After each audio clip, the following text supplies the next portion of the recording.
Jesus is the fountain of every blessing. Sana doon tayo nakapokus, mga kapatid at mga kaibigan. Hindi sa relihiyon, hindi sa kung anong organisasyon, but on the Jesus of the Bible. So, ito pong ating mensahe ngayon, prayer and fasting, the second episode po ito. At dito pa rin tayo sa teksto na sinimulan na po natin. Matthew 17, starting from verse 19. Okay, sabi po dito, Then the disciples came to Jesus privately and said, Why could we not cast it out? So Jesus said to them, Because of your unbelief.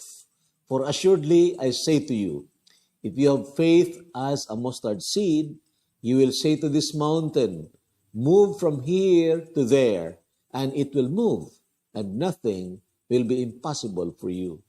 So, sinimulan nating pag-aralan ito, mga kapatid, at alam ko na nagsubaybay kayo, lalo na yung mga interesado talaga na lumago sa kanilang pananampalataya at sa kanilang relationship sa Panginoon.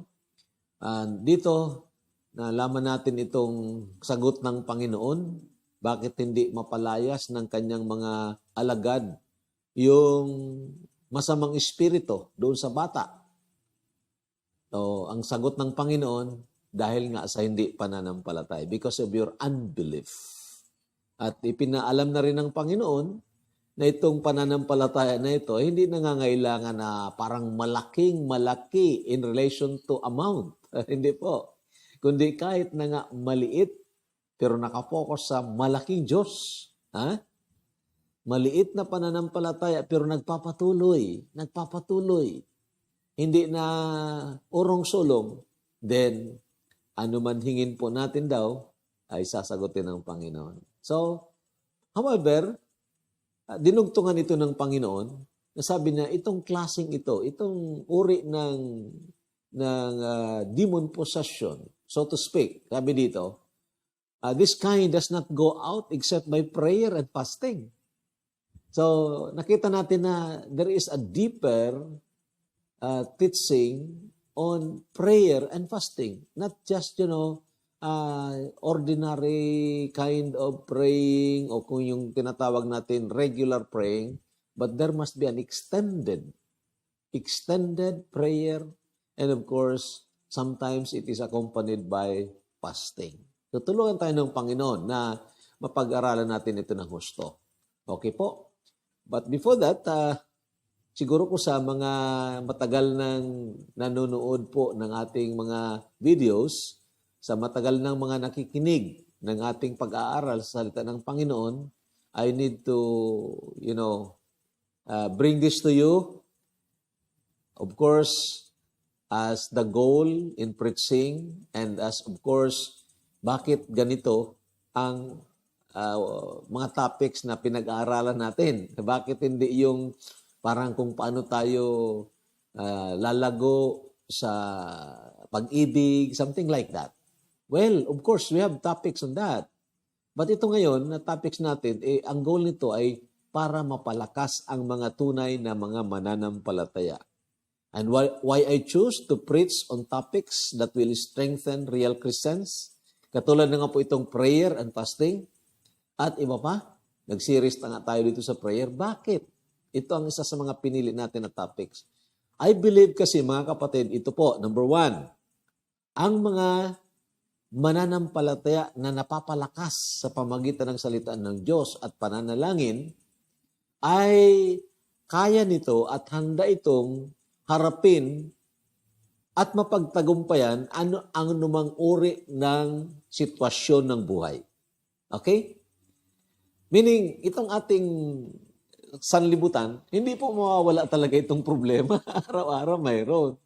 At kung minsan malala pa nga, lalo na itong COVID-19 ngayon, na sinasabi ko nga sa inyo, na kung ito nga ang beginning of sorrows or beginning of birth pains na tinutulutan na ng Panginoon, lalong mag-i-intensify po ito.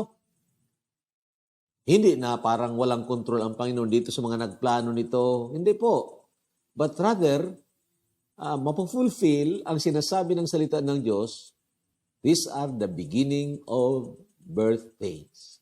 So ang ganitong sitwasyon, mga kapatid, ay maaari tayong, manlupaypay sa ating pananampalataya kung mahina nga po tayo na mga mananampalataya. Ang mangyayari, we will also subscribe doon sa, kinakatakutan ng mga hindi mananampalataya o hindi nakatitiyak ng kanilang kaligtasan at maaari mag-subscribe tayo sa kaparaanan ng sanlibutan. However, if we are strong Christians, we are, by the grace of the Lord, of course, able to face any kind of situation in life victoriously and, of course, joyfully. Okay? Yan ang paniniwala ko po na pag napalakas ang bawat isa sa atin dito sa inner person po natin, then it doesn't matter kung anong nangyari sa libutan.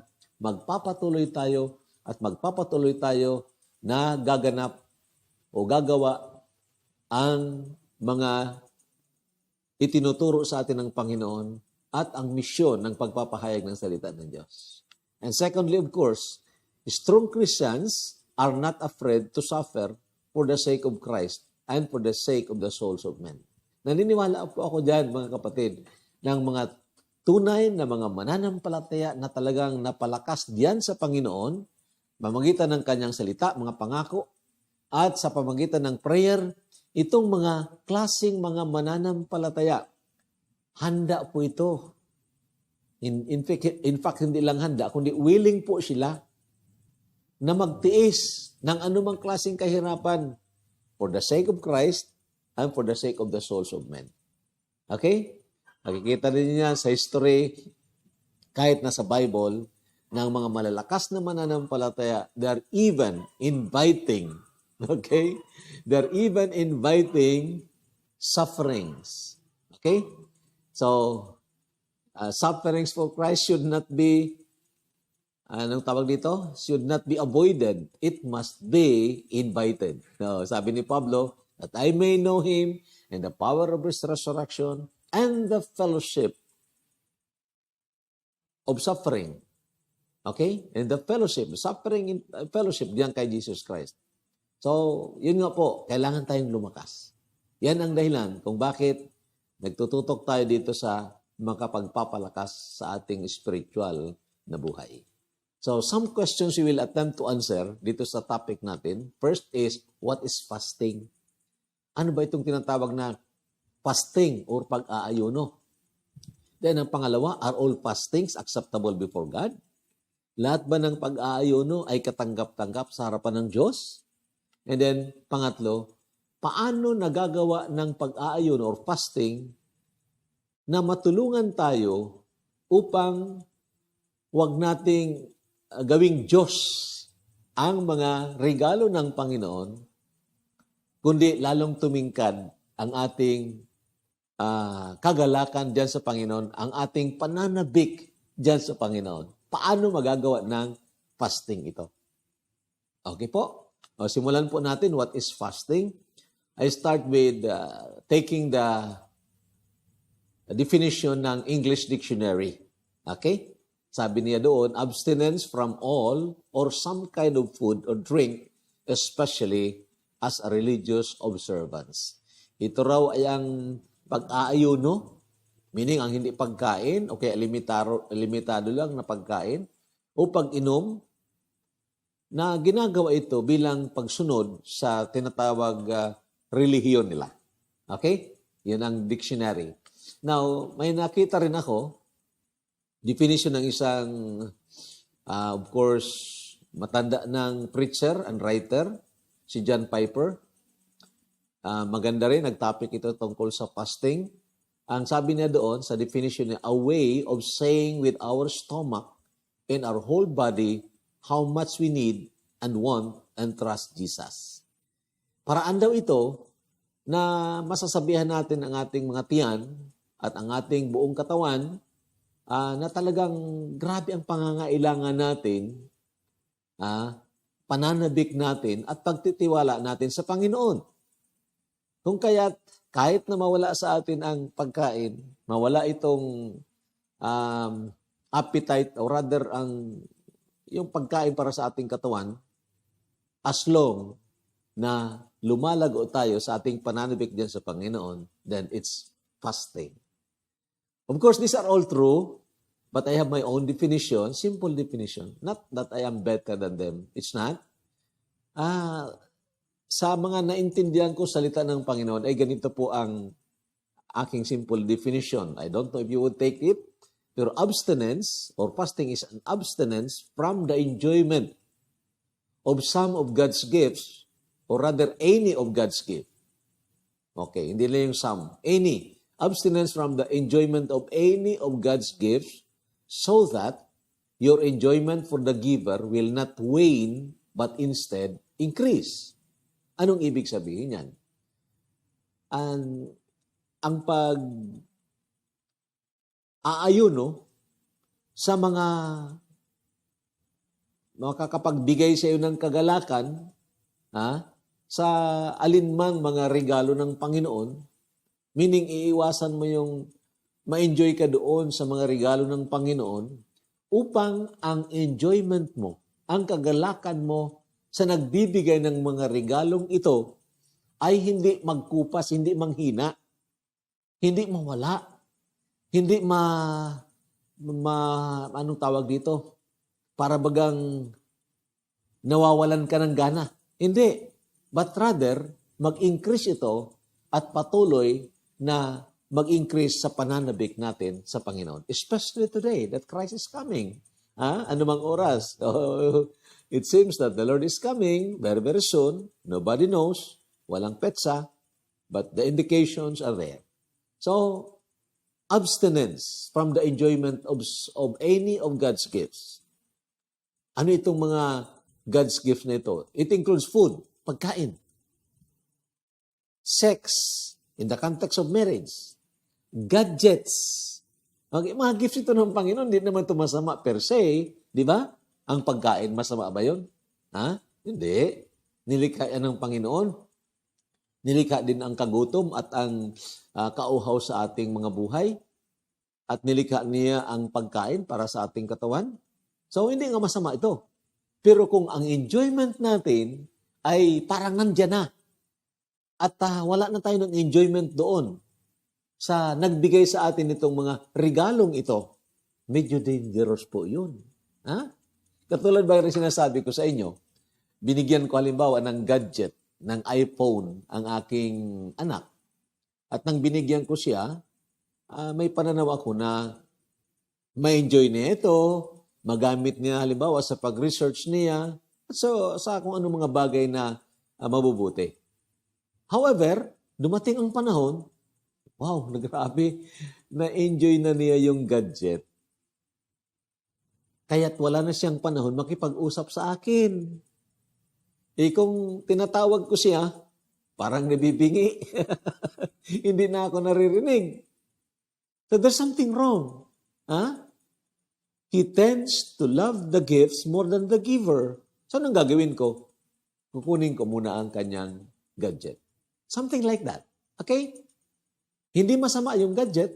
Hindi masama yung may asawa ka at ma-enjoy mo yung asawa mo. Hindi masama yun.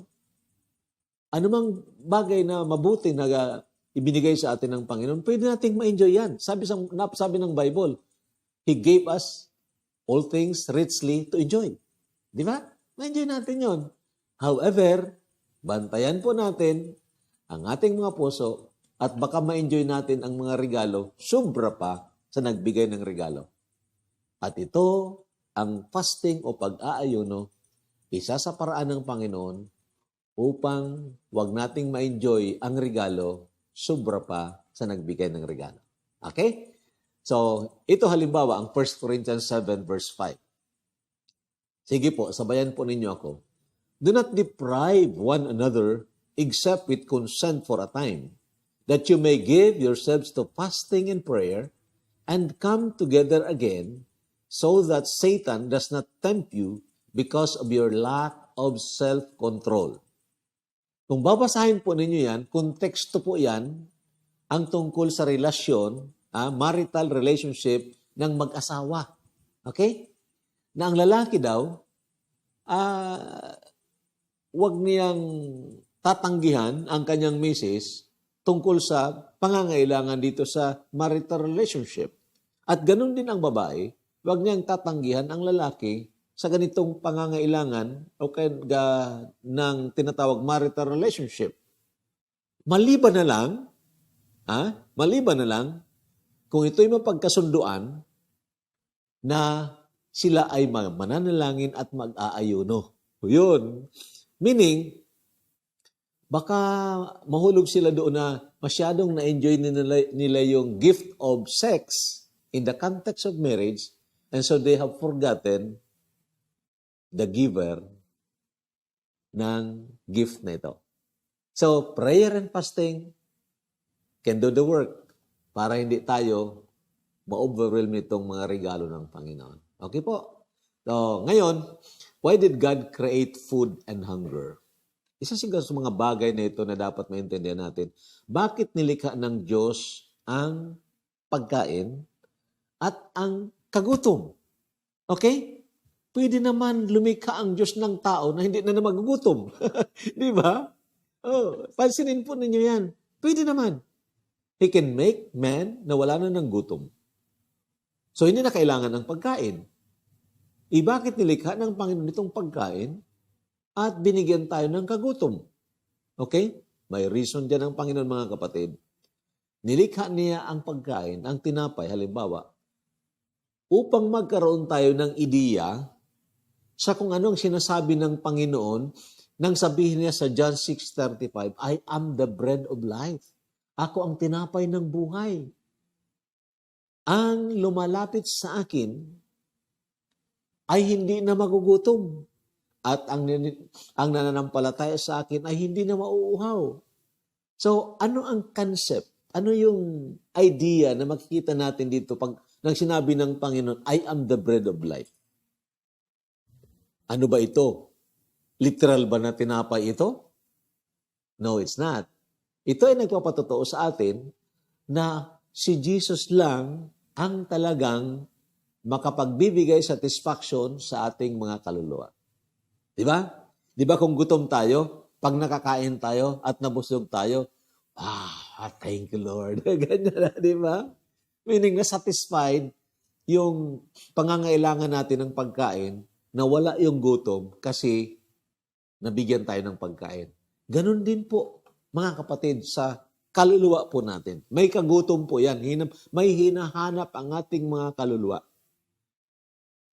At hindi natin masusumpungan yan sa material na mga bagay. We are not designed to be satisfied with things, but rather, we are designed to be satisfied with the God of things. So, pag napakinggan natin, I am the bread of life, wow, si Jesus Christ lang ang makapagbibigay ng satisfaction na hinahanap ng aking puso. And yes, that is true, mga kapatid. That is true. Maraming tao ang sinubukan relihiyon, dissatisfied sila. Sinubukan ang sex, palit-palit ng asawa, dissatisfied sila. Sinubukan ang droga, wala pa rin. Sinubukan ang kayamanan, popularity, wala din. Only Jesus satisfies. Okay? So, ang food and hunger is pointing us to the Lord Jesus Christ as the supplier or satisfier of our souls. Okay? And He created the rhythm of thirst and satisfaction so that we would have some idea of what faith in Christ is like. When Jesus said, He who believes in me shall never thirst. Bakit ginawa niya itong kauhaw? Okay? At ginawa din niya ang tubig. Di ba? Upang mapaalalahanan tayo o magkaroon tayo ng ideya na ang pananampalataya na sinasabi ng Bible ay napakasimple. It is just like drinking. Personal yun. Hindi naman ako ang iinom para sa iyo, di ba? Ikaw ang nakakaranas ng kauhaw, lalapit ka doon sa tubig na available, abundant, and then you take it. So it, satisfies your thirst. So pinapakita dito ang simplicity ng pagkakaroon nitong satisfaction that is coming to Jesus Christ by faith on Him alone. Okay? Hindi pag-anib sa reliyon o kung anumang simbahan o iglesia o kaya organisasyon. It's only through faith on Christ. Now, why did God create sex in the context of marriage? Okay tayo dito, ha? Bakit nilikha ng Panginoon itong sex, itong marital relationship ng mag-asawa? Sa konteksto lang ng marriage. Meaning, hindi ito para sa mga taong hindi nagpapakasal. Itong gift of sex ay para lang ito sa mga taong talagang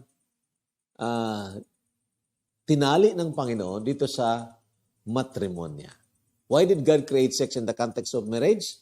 Ito, pakinggan nyo at babasahin natin itong mga talatang ito.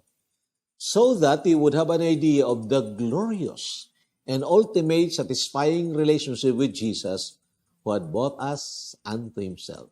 Okay? Upang magkaroon tayo ng ideya dito sa maluwalhati at ultimate satisfying relationship with Jesus na siyang nagbili sa atin mula sa pagkaalipin at dinala tayo sa Kanya na parang nobya tayo ng Panginoong Jesucristo. Wow, napakaganda po nito mga kapatid.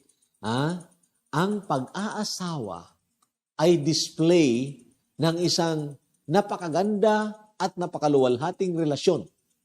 Relasyon ni Jesus Christ as the husband sa Kanyang asawa o sa church na tinatawag parang nobya ng Panginoong Jesucristo. So, Christ, the head, the husband, and then the church, the wife. Ang relasyon na ito ay napaka-gloryoso. At kung minsan hindi natin napapansin ito o maraming mga tawang hindi ito napapansin na itong relasyon ng mag-asawa ay talagang napakasagrado po nito. Kaya nga, lalaki at babae. Di ba? Hindi pwede ang lalaki at lalaki. Kasi ang lalaki o kayang asawang lalaki, para siyang representative ni Jesus Christ. At ang babae naman ay representative ng tinatawag ecclesia, the church.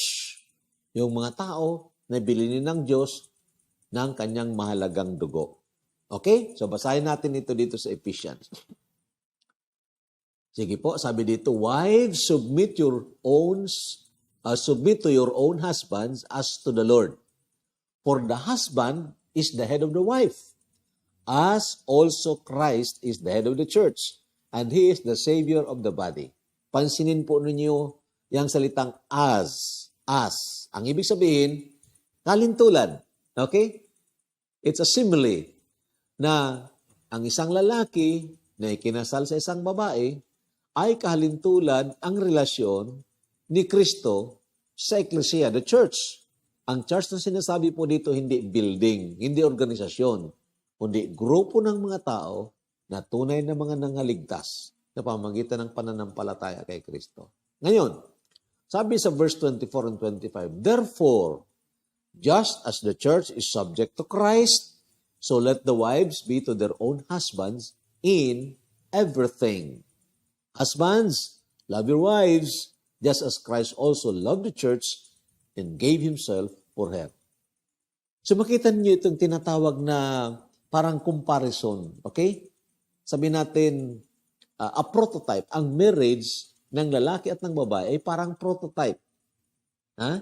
Parang miniature ng relationship ng Panginoong Jesucristo sa Kanyang binili na ecclesia.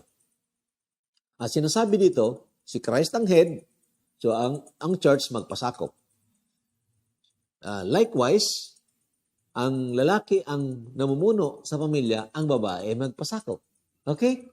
So ang point na gusto natin makita dito, ito palang pag-aasawa, nilikha ito ng Panginoon, pati na yung marital relationship na ma-enjoy ng mag-asawa in the context of marriage, nilikha ito ng Panginoon upang magbigay sa atin ng ideya kung ano ka kaganda, kung ano ka satisfying, balang araw na makasama natin ang Panginoon forever and ever.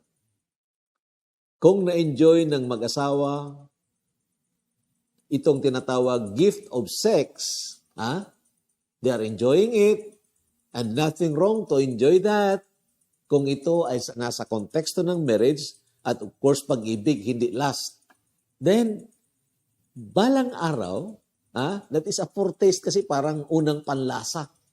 Balang araw, mas grabe na enjoyment yan na makasama natin ang Panginoon. Of course, not in the term na parang may marital relationship. No, it's not. But in the satisfying relationship na kung saan tayo na wala na tayo ng katawang nagkakasala, wala ng katawan na nalulusaw, we are in that perfect body at may capacity na rin tayo na umibig sa Panginoon ng lubusan. Na ma-enjoy natin siya. Wow, hindi natin kayang i-describe ito. But you know, the gift of sex, ang enjoyment diyan is only a foretaste of the greatest enjoyment that we will have together with Christ. Okay po? So that's the reason mayroong gift of sex. Now, ang pangalawa na tayo ngayon, are all fastings acceptable before God? Nag-aayono rin ang mga Buddhist, nag-aayono ang mga Hindu, nag-aayono ang mga relihiyon, Roman Catholics, nag-aayono. Lahat ba ito ay katanggap-tanggap sa Panginoon? Ang sagot po, hindi po. Hindi po lahat ng fastings ay katanggap-tanggap sa Panginoon. Why? Some fastings are demonic and fleshly. Ang motivation ay fleshly, some are demonic. Ito ang mga talata, mga kapatid. 1 Timothy chapter 4, verses 1 and 2. Now the Spirit expresses or expressly says that in latter time, some will depart from the faith, giving heed to deceiving spirits and doctrines of demons, speaking lies and hypocrisy, having their own conscience seared with a hot iron. Then, ano itong mga doctrines of demons? Forbidding to marry. Pinagbabawal ang pag-aasawa. Kaya mayroong sinatawag celibacy. Lalaki ka, hindi ka pwede mag-asawa kung ikaw ay nagpare. Meron kang vow of celibacy. Sinong nagsabi? Hindi po ang Biblia. Di ba? In fact, ang requirement ng Bible sa mga lingkod ng Diyos, mga bishops, overseers, mga pastors, they must be husband of one wife. Di ba? Hindi na walang asawa pero mayroong kabit. Grabe ha. Ay nako. Kaya nagalit siya ang Presidente Duterte. Oo. One time na ini-expose niya itong mga kalukuhan dyan sa relihiyon. At pinapakita pa na yung aklat. Binasa ko yung aklat na yun. Grabe. Meron. Makakuha ka sa PDF file. Oo. So, pinagbabawal ang pag-aasawa. Sino ang nagsasabi niyan? Doctrines of demons. Commanding to abstain from foods. Sinong nagsasabi niyan? Of course, doctrines of demons. Okay? Nag-aayuno.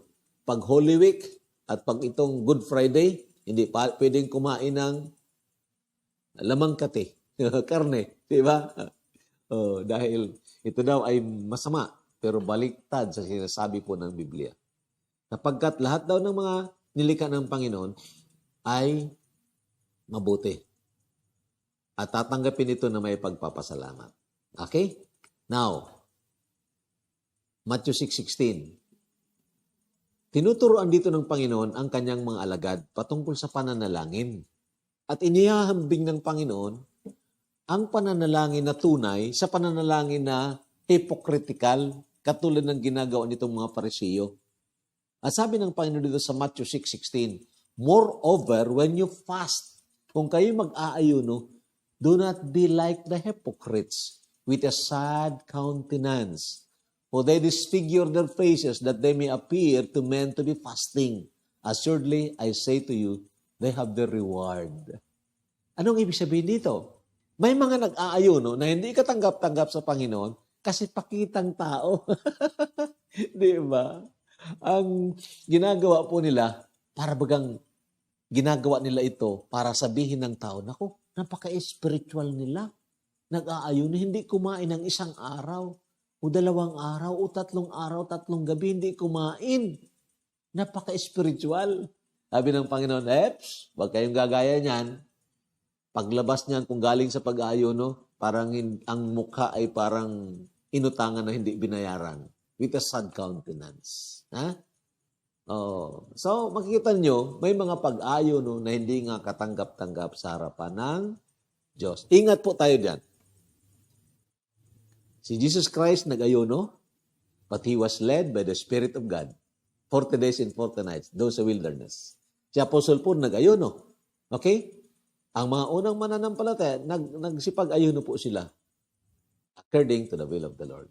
Okay, now, dito po tayo sa pang-tatlo. Tapos na tayo dito. How does fasting help us keep from turning gifts unto gods? Paano tayo matutulungan itong pag-aayuno? Of course, kasama dito ang prayer. Upang wag nating gawing Diyos ang mga regalo ng Panginoon. Ha?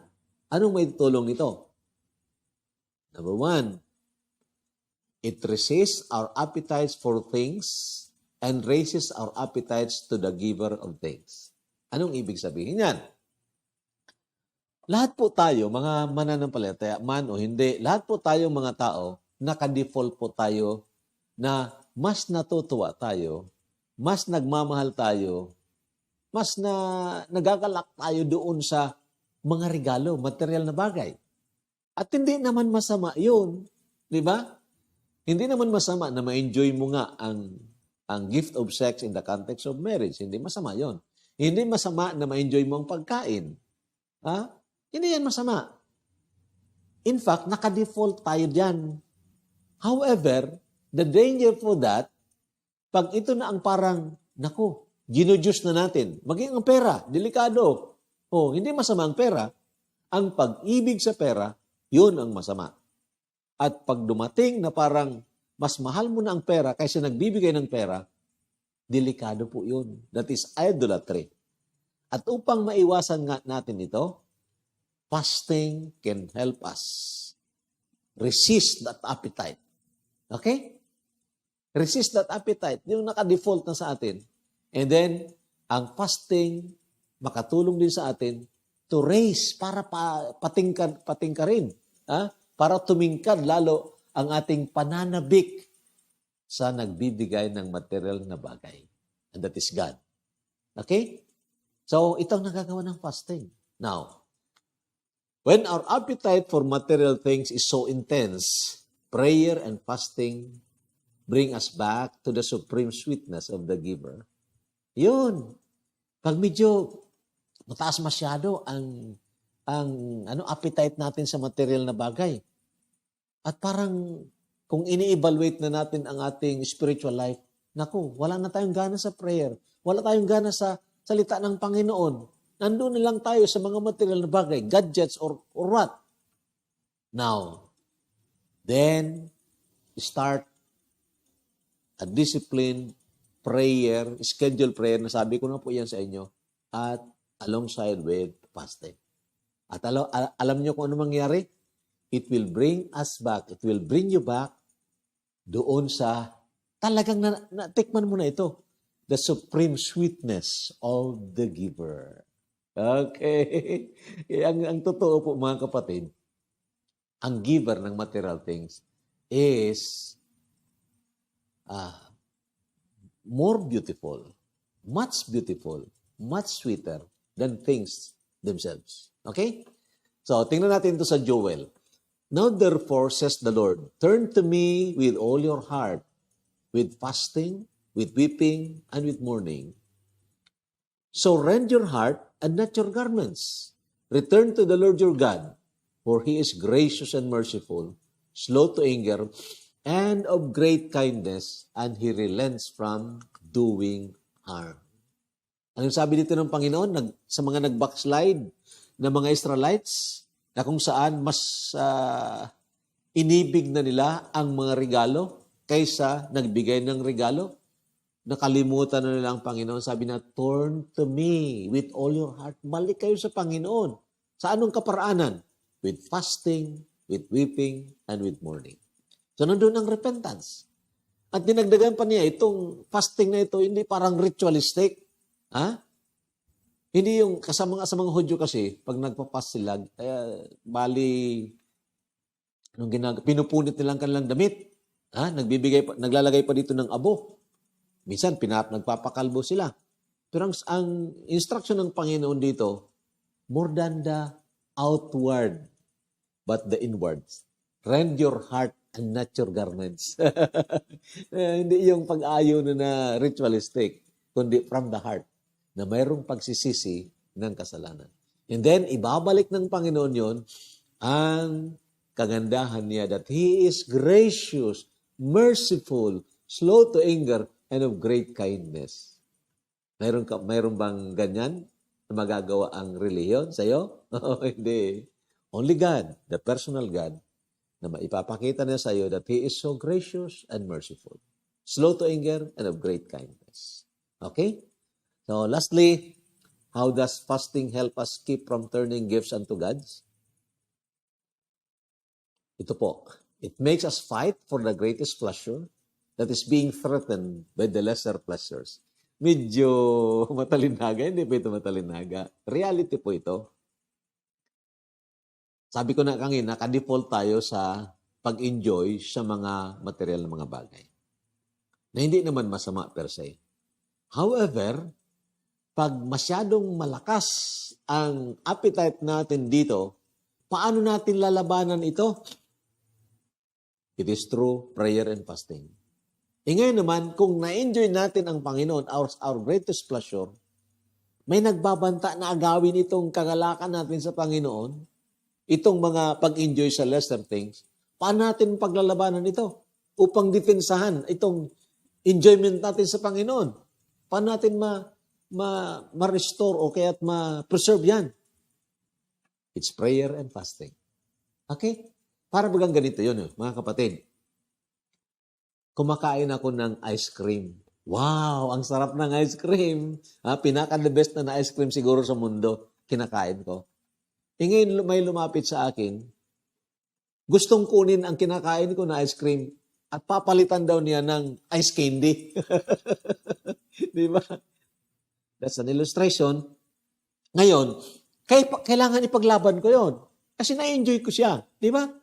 Oh, hindi pwede yung lesser enjoyment, but rather the greatest enjoyment. Parang katulad yan, I am enjoying Jesus Christ. Na kahit na sa anong life situation, I am enjoying Him.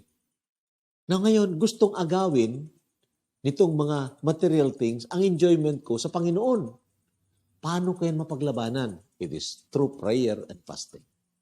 Okay? Now, these are verses. Psalm 73, 25 and 26, Whom have I in heaven but you, and there is none upon earth that I desire besides you. My flesh and my heart fail, but God is the strength of my heart and my portion forever.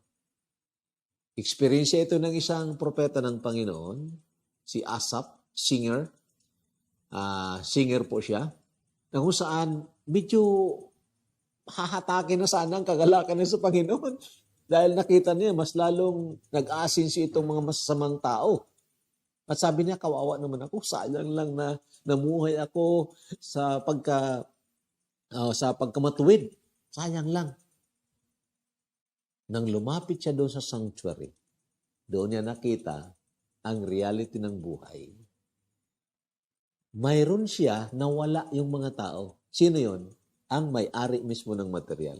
Kaya't ang desisyon niya, ang resolution niya, sabi niya, Whom have I in heaven but you? Pag akyat ko din sa langit, sino ang hanapin ko? Ikaw.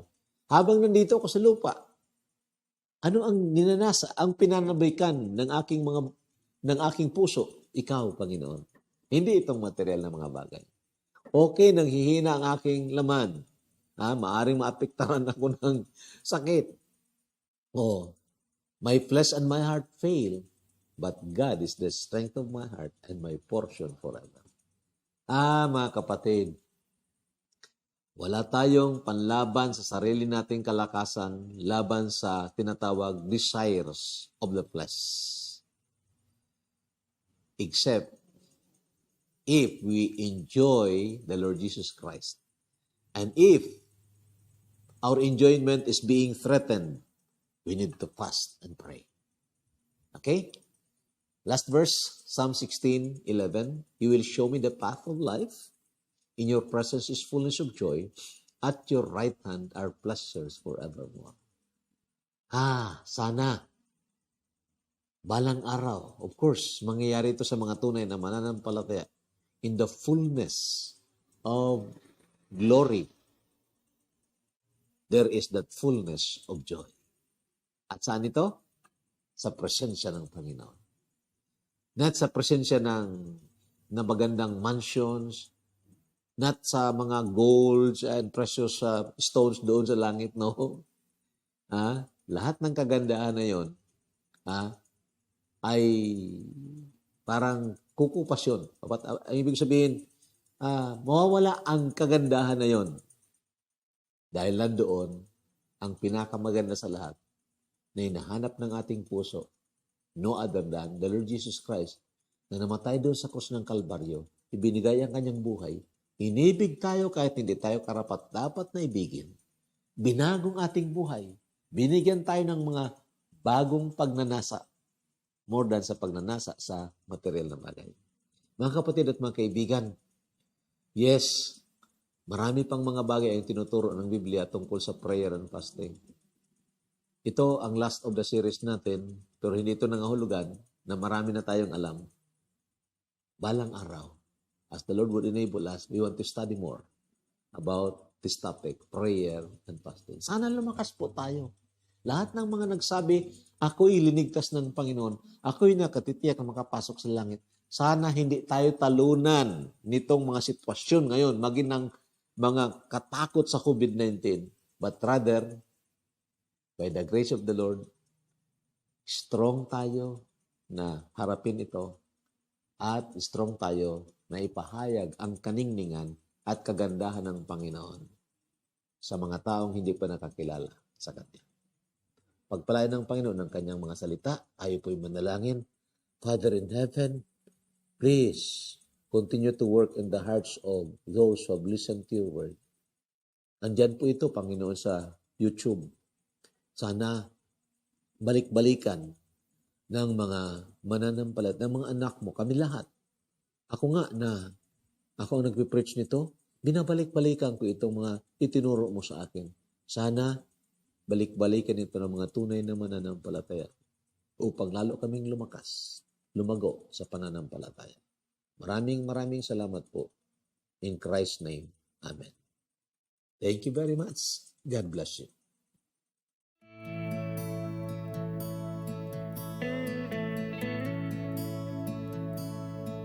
Come thou fount